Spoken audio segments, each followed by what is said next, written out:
My name is Vivian, and I live with my husband George and our 2-year-old son Michael. Vivian, today marks 3 years since we started dating, doesn't it? George said, breaking the silence. Yes, it does. Time flies so fast, I replied, sensing something different in his tone. What's wrong, George? You seem a bit off, I asked with concern. Vivian, there's something I want to tell you today, George began hesitantly. I want you to marry me, he continued, echoing his proposal. Over the years, we had shared countless moments together. Initially, time with George was bliss for me, wrapped in his kindness and thoughtfulness. I felt genuinely happy. However, as days turned into years, the daily bustle and other factors began to change our relationship. Hey, Vivian, didn't I say I wanted roast beef today? Why is it just leftovers from yesterday? George interrupted my thoughts. I'm sorry, George. I have to take care of Michael. I can't prepare anything too complicated, I explained, feeling a pang of guilt. I don't need such excuses. Parenting is just taking care of Michael, right? Stop making such a big deal out of it, George snapped, his frustration palpable. Working at my parents' company is tough. Well, I'm going to be the next president, so I have to endure it, he continued, his tone condescending. George worked at my in-laws' company, spending his days buried in work. Despite this, his efforts often seemed ordinary, and he struggled to meet his quotas. Who's making a big deal here? I don't eat dinner tonight. Oh, I might not come home tonight. I have golf with a senior from work tomorrow. So take care of things at home and make sure to prepare a proper dinner tonight, okay? George's words stung, leaving me speechless. The taste is so bland. You really can't do anything right nowadays, he remarked later that evening, further straining our already tense atmosphere. Smiles and meaningful conversations like those in our early days of marriage dwindled, replaced by George's frequent absences. Even on weekends, he prioritized outings with friends and hobbies over family time. During maternity leave, I dedicated myself to protecting our family, waking early to care for Michael and manage household chores. Despite my efforts, exhaustion and unspoken feelings toward George began to weigh heavily on me. Occasionally, I found solace in memories of our early marriage, the happy moments and George's infectious smile. Yet it was clear that things had changed. Mom, Michael hugged me with a smile. Michael's innocent joy brought a brief respite. Lately, he had started calling me Mom more often, a small comfort in the midst of growing distance between George and me. I spent my days hoping our relationship would rekindle as Michael grew. However, deep down, I knew our bond had already cooled. One morning, as I tidied the room before George left for work, I noticed him descending from the second floor, not in his usual suit, but in casual clothes I had never seen before. They must be new. Aren't you supposed to be at work today? I asked, puzzled. I'm going to work. I don't need a suit today, George replied dismissively. Seriously, stop nagging me. If I say it's fine, then it's fine. Don't butt in every time, he retorted sharply, leaving me at a loss for words.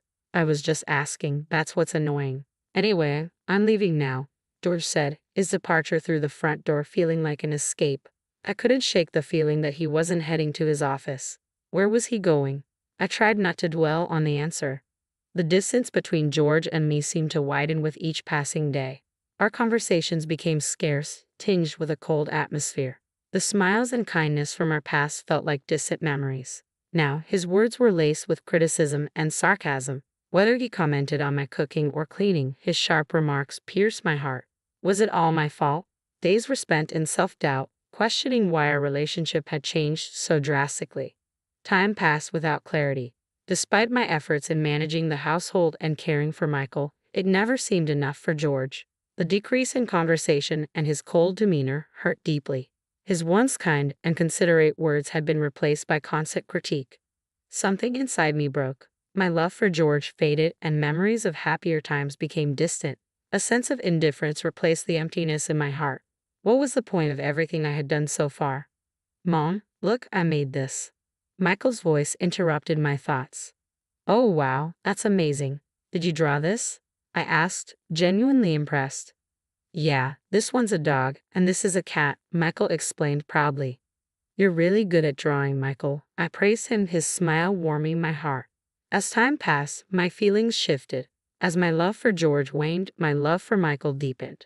Watching him grow, I began seriously considering my future. specifically divorce. I couldn't continue in a relationship where George barely contributed to parenting, let alone fulfilling his role as a father. The prospect of liberation from George seemed more overwhelming than daunting. However, one concern weighed on me. On the way to a promised meeting with Michael's grandparents, we arrived at their doorstep. "Hello, Mother." "Hi, Grandma." Michael greeted them warmly. "Hello, Michael. Have you grown taller again?" Grandma exclaimed with joy. "Really?" "Yay!" Michael cheered, delighted by her praise. "It's good to see you. Come on in, Grandma. Welcome us inside." "Thank you, I will." It was George's parents, my in-laws. Despite my frayed relationship with George, they had always been a source of comfort. They ran a nearby business and had shown unwavering kindness and support towards Michael and me. "That's right, I bought some delicious sweets at the station. I'll serve them with coffee now. Please have a seat and relax," Grandma insisted kindly. "Let me help," I offered. No, it's fine. You must be tired from childcare. Just have a seat. You need to rest when you can," Grandma reassured me. "Thank you, Mother," I replied gratefully. My in-laws treated me like their own daughter. Their presence was a soothing balm. They invited us over almost every week, genuinely interested in our well-being. Their voices were always kind, like comforting music to me. They cherished their time with Michael, showering him with toys and playing with him every chance they got. I experienced their kindness deeply, feeling genuinely cherished. Sometimes my father-in-law would take Michael to a nearby park because he knew Michael loved birds. He even bought him a bird book once. These thoughtful gestures deepened our bond. My in-laws listened attentively to my troubles, including issues with George and domestic difficulties. They responded with understanding and compassion. Their words of encouragement and advice filled me with gratitude, bringing a warm breeze into our home. Their kindness was a great help. "I'm worried if George is causing you trouble," my mother-in-law once remarked with a troubled smile, as my father-in-law played with Michael. I couldn't help but reply with a smile. Perhaps she sensed the complexity of my relationship with George. "No, it's fine," I assured her, though her worried smile lingered. My father-in-law also showed concern for my well-being, often creating new recipes for me, knowing my love for delicious food. His thoughtful gestures and the times he comforted me while playing with Michael brought me peace. "Michael, what kind of animal shall we see next time?" my father-in-law asked playfully. "I want to see big fish next time," Michael exclaimed excitedly. "All right, let's go to the aquarium next time," my father-in-law suggested, eliciting a joyful yay from Michael. Watching them interact, I couldn't help but smile. Michael adored his grandparents, showing them a carefree smile that rarely graced his face with George. "Vivian, feel free to talk to us about anything," my mother-in-law said kindly as we were leaving. Her words pained my heart a bit. Little did she know, I was contemplating divorce from George. I didn't want to burden my in-laws or sadden them. Even if my relationship with George couldn't be repaired, I cherished my bond with my in-laws and wanted Michael to continue enjoying his time with them. I was apprehensive about opening up to them about George, fearing their reaction. Just as these worries occupied my mind, an unexpected incident unfolded. My in-laws had kindly offered to take care of Michael, allowing me to enjoy a cafe outing with a friend.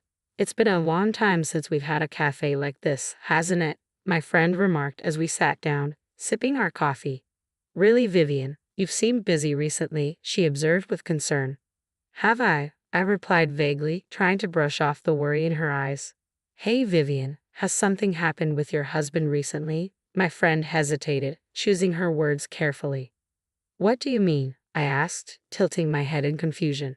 "Well, actually, I saw something the other day. I saw your husband walking with a woman.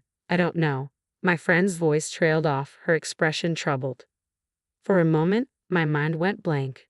Deep down, though, a part of me wasn't surprised. Reflecting on George's recent behavior, there had been signs I had chosen to ignore. My friend held my hand silently, her eyes conveying understanding. "Vivian, I think you should talk to George," she finally said gently. "Yeah, maybe. I haven't been myself lately," I admitted quietly, feeling the weight of her concern. "That's why I invited you to a cafe today," she explained softly. "Is that so? Sorry for worrying you," I apologized. "Don't apologize, Vivian. Whatever decision you make about George, I'm on your side," she assured me warmly. "Thank you," I replied gratefully, parting ways with her and heading home. Although I was initially shocked by the startling truth, strangely, I felt calm now, even a bit relieved. This revelation gave me the clarity to end my relationship with George without hesitation. Imagining a future living just with Michael, despite the uncertainties, strengthened my resolve. I needed to be strong for Michael's sake. "I'm home," I announced as I entered the house. "Ah, today was exhausting." "Welcome back," George greeted me casually, not noticing my subdued demeanor. "Hey," I started, my voice steady but firm, "I've been waiting for your return." As George carelessly threw his bag on the sofa. In a low voice, I told him, "George, we need to talk."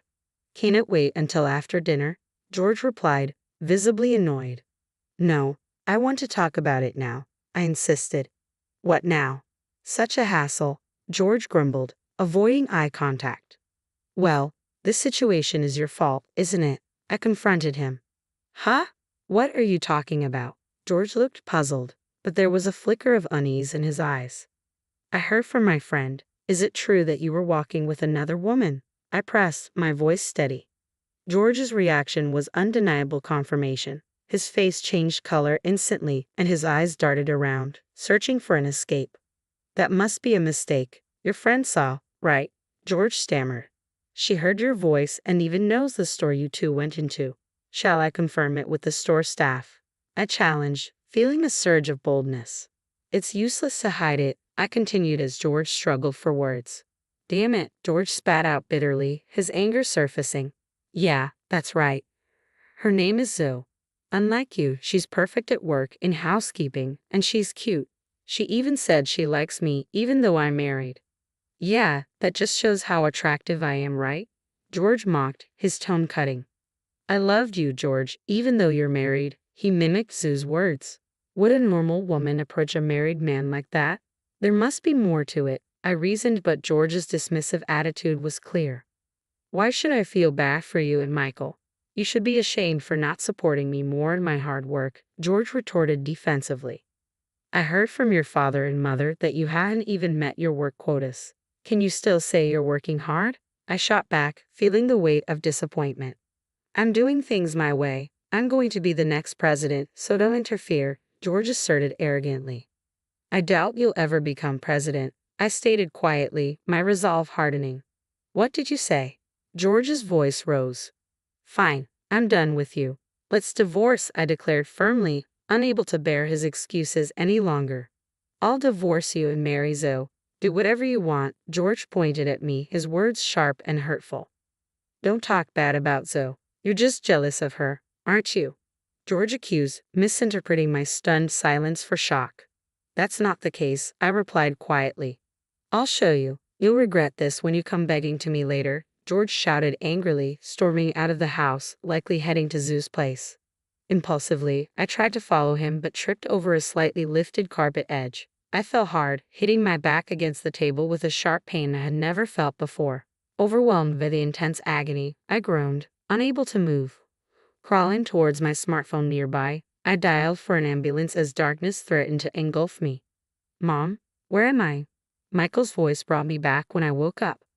I lay in the hospital bed, my head spinning and my body itching all over. A nurse quickly came to my aid and called a doctor.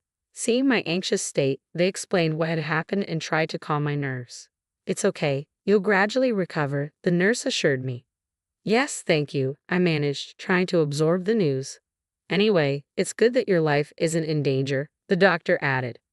However, the results of the subsequent examination shocked me deeply. The fall had caused spinal cord damage, making it difficult for me to walk. I was informed that I would need a wheelchair, and my life would change drastically. After being discharged, life at home proved more challenging than I had anticipated. I realized I couldn't manage household chores, childcare, or even take care of myself alone. At the suggestion of my in-laws, I decided to live with them for a while. Since I couldn't rely on George for help and with Michael there too, I had no choice but to lean on their kindness. They must have been suspicious of George's absence despite my condition. I knew I had to tell them the truth soon. Just as I contemplated this, the front door of my in-laws' house swung open with a loud noise. "George, where have you been?" Ignoring calls when Vivian is in such a condition, my mother-in-law scolded as George entered. So, she's really in a wheelchair, huh? George scoffed, looking at my condition. A useless woman who can't do household chores or childcare is of no use to me. Hurry up and divorce me and pay me compensation for all the trouble. How can you say such a thing to Vivian? My father-in-law interjected, shocked.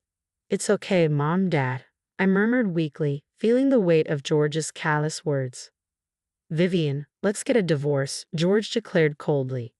I'm sorry, Father, Mother, I whispered, tears welling up in my eyes. I couldn't stay with George anymore. Surprisingly, his cruel words didn't sting. They simply confirmed that my love for him had completely faded. Contrary to my in-law's surprise, George seemed oddly cheerful. Good that you understand now. I can freely marry Zoe, George remarked casually. George, were you seeing another woman? My father-in-law interjected, taken aback. Yeah, so what? What's the big deal? George shrugged. Despite having Vivian, she's boring, not particularly cute, and can't handle housework or childcare properly. How can you say that? My mother-in-law exclaimed, shocked. Vivian has been trying so hard with housework and raising Michael. Yeah, whatever, George dismissed, his tone callous. Anyway, I've decided to be with Zoe. Dad, it's time to hand over the company to me. You're getting old. Nonsense. I won't let someone like you take over the company, my father-in-law retorted firmly. Come on, who else is there but me? Anyway, I'm busy, so send me the divorce papers by mail, okay? George concluded, nonchalant. After separating from George, I started a new life. Currently, I live comfortably in a house recommended by my in-laws. With the help of a caretaker, they suggested my daily life feels easier than before. However, amidst this calm, an unexpected development awaited. One day, while peacefully passing time, the doorbell rang. Glancing at the monitor, I saw George standing outside, his face a mix of confusion and desperation. Hey, Vivian, what the hell is going on? George blurted out. George, what's up? I replied calmly, masking my surprise. I got fired from the company. I suppose Dad just keeps saying it can't be helped, George confessed, his desperation evident. Oh dear, I murmured sympathetically. Mom and Dad are saying you're no longer our son. We're cutting ties with you, George continued, his voice tinged with disbelief. That's tough, I responded quietly, trying to process his sudden vulnerability. I didn't know about the stocks. I had no idea you owned 90% of my parents' company's stocks. Why didn't you tell me? George pleaded. Because you never asked, I replied evenly. You're supposed to disclose that kind of thing, even if I don't ask. So, what do you want to say in the end? I asked, trying to gauge his intentions. You know what I want. I want you to cancel my dismissal. You're the one who fired me, right? If you own that much of the company, you can undo my firing, George implored desperately. That's right. Please, Vivian. I've been rejected from all other company interviews. No other company will hire me except the current one, George pleaded, his desperation palpable. If you thought that, you should have worked more seriously. I'll work seriously from now on, so please cancel my firing. You don't have to worry about being fired. Zoe can support you, can't she? Zoe dumped me the moment she realized I couldn't become president. She was only interested in my position, George admitted bitterly. I thought as much, I replied calmly, my heart unmoved. Please, Vivian, you're all I have left. Let's get married again. It would be better for you too, right? George proposed, his voice tinged with hope. I was stunned by his words. What are you even saying? You're in a wheelchair, right? You need my help, and Michael needs his father, George pressed, trying to sway me. My anger surged at his audacity. How dare you say such things? I'm sorry, but the lady does not wish to speak with you anymore, Jack, the helper, interjected firmly before I could respond. Huh? Who are you? George demanded, taken aback. I'm talking to Vivian, Jack replied sternly. As I said, the lady does not wish to converse with you. That can't be. Vivian needs me, George protested desperately. That's right, I'll say it again. I have nothing to say to you, and I don't want to see you ever again, I affirmed firmly through Jack. Why, Vivian? If you leave me too, then. George began, but Jack forcefully turned off the monitor. I found myself oddly captivated by Jack's rare display of anger. He was slightly older than me, introduced as a helper by my in-laws. Stern yet kind, Jack had grown close to Michael and become an indispensable part of our lives. Now, what? I mused aloud, watching Jack with newfound respect. Eventually, I heard that George, abandoned by Zoe and his parents, was walking a lonely path. However, his fate no longer concerned me. Whatever his situation, he had no part in my life anymore. Supported by my in-laws and Jack, I found peace in my new home. With Jack's assistance, I managed household chores and childcare better, slowly regaining confidence in my abilities. Meeting new people and sharing smiles in my daily life, I felt my heart gradually moving in a more positive direction. Though my past with George was challenging, I had overcome it and discovered a new me. Our paths had diverged. George may be filled with regrets on his lonely path, but I was walking towards a new future. This future was filled with peaceful days and happiness, surrounded by beloved people.